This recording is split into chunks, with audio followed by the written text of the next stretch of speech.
Hello everyone, গুটি গুটি পায়ে তো রোজা চলে আসলো। তো চিন্তা করলাম আগেভাগে একটু প্রিপারেশন শুরু করে দিই। আমি মাংসের কিমা বানিয়ে স্টোর করে রেখেছিলাম। তো এর পরের দিন বানাতে চলে গেলাম কিছু সমুচা আর রোল। তো পেস্ট্রি শিটটা দিয়ে বানাচ্ছিলাম।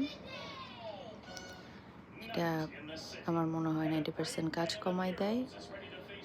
তো আস্তে আস্তে আমি রোলটা করা শুরু করতেছিলাম, যেহেতু রোলটা একটু ইজি।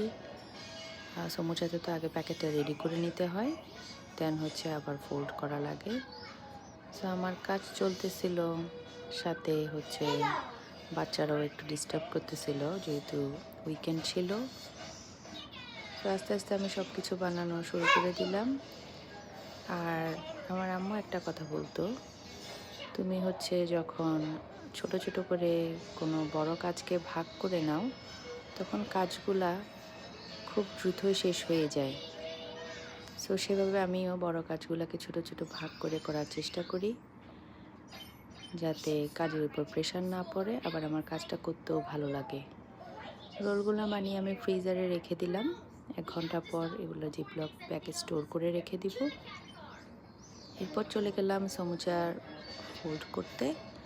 তো আস্তে আস্তে ওইগুলোও করা শেষ হয়ে গেল আমার।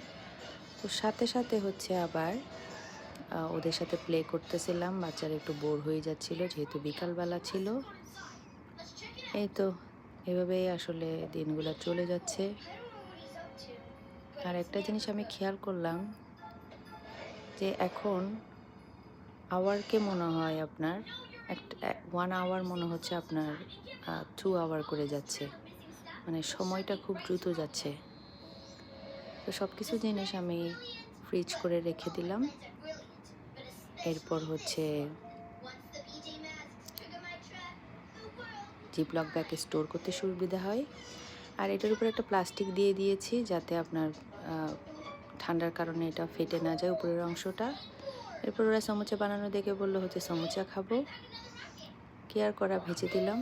বাই দ্য ওয়ে, সমুচাগুলো খেতে কিন্তু অনেক ক্রিস্পি আর মজা হয়েছিল। ভালো থাকবেন সবাই, আল্লাহ হাফেজ।